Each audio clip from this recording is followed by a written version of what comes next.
evening, happy Friday everyone. Welcome to Mindless Meals. Today we'll be making turkey taco stuffed peppers.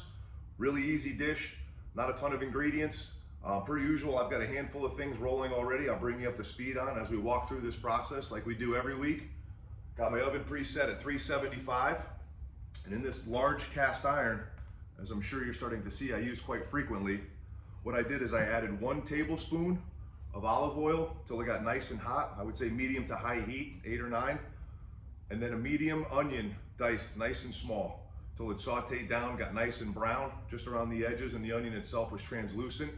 And then 3 cloves of garlic that I finally chopped up in there as well. Let that brown with the onions as well.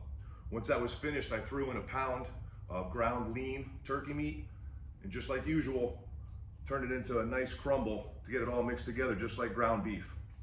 Right before that was finished cooking, while there was still some moisture in the pan from the turkey itself, 1 package taco seasoning, 1 14-ounce can of, you can see here, fire roasted diced tomatoes, juice and all. Do not drain them. You want to use all the liquid as well. I'll explain why in a second. About 2 tablespoons of tomato paste. Let that all cook down. Let it all come together. I did not add any extra salt and pepper. I think there's plenty of seasoning in these packets alone. If you want to add a little bit more, that's fine. I don't necessarily recommend it. And then last but not least, I followed the recipe or the instructions on this bag of instant rice. I use brown rice, a little healthier. It's about 90 seconds in the bag, in the microwave. Took it out, didn't even let it cool, dumped it right in and mixed it all together. I then let it sit maybe 10 or 15 minutes to get to room temperature so the pan wouldn't burn my refrigerator, and cooled it off for about maybe 10 more minutes, just so it's easier to work with. And also because I like to add a little bit of cheese in here as well, not just on top. I think it keeps it nice and creamy. And myself and my kids always love a little bit of extra cheese in there as well. So same thing, I've got a Jack mixture here. Shredded Monterey Jack and Colby Jack cheese, or you could use Mexican cheese or cheddar cheese. And about a cup of cheese will go in here. And then we'll save the rest to go on top. And we'll mix that right around. And I could actually do this by hand now since it has cooled, like I said, for about 10-15 minutes on the stovetop, and then another 10 or 15 minutes in the fridge. Makes it a lot easier to work with when it's cool like this. Cheese doesn't start melting and getting all gooey. We want to let that happen in the oven, not while we're mixing it together or trying to stuff the peppers. So really easy mixture, start to finish. Before I even turned the camera on, this maybe took me about, minus the resting time of course, maybe about 5 or 7 minutes to get ready.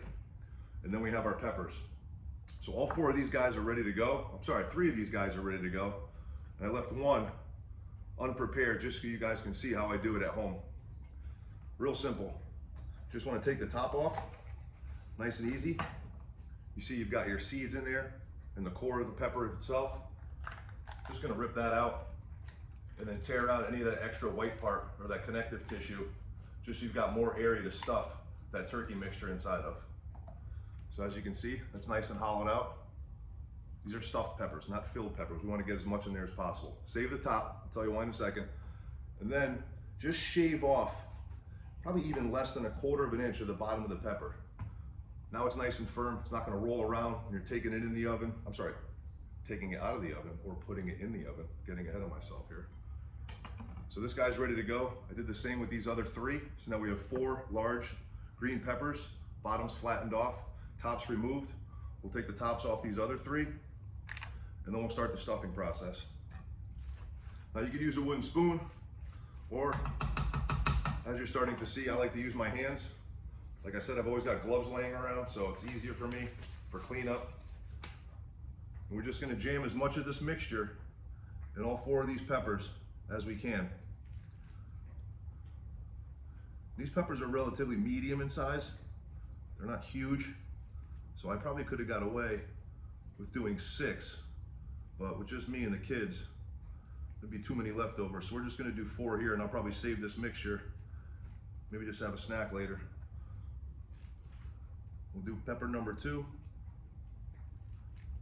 Make sure you do it over the pan itself, so if you do drop any, it doesn't get on your cutting board or on your floor.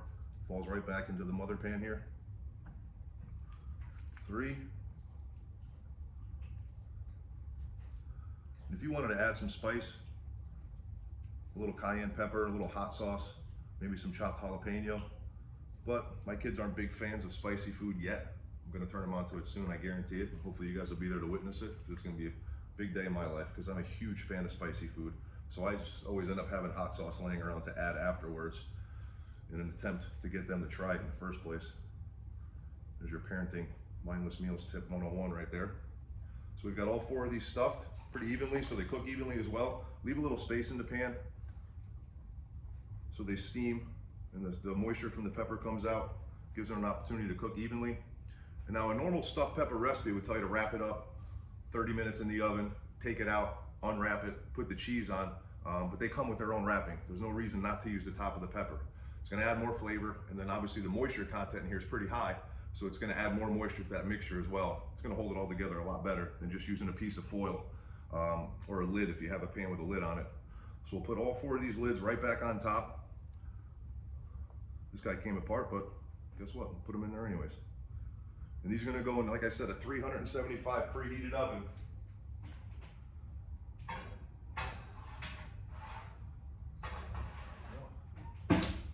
For about 30 minutes. Alexa, set a timer for 30 minutes. So when those come out of the oven, what we'll do is remove the tops, throw them away, or if you want to eat them, you can eat around the stem itself, that's fine. And then we're gonna put a little bit more cheese right on top, crank it up to broil, maybe 4 or 5 more minutes just to get nice and bubbly. And then I'll give you guys some tips on how to plate this or what to serve it with.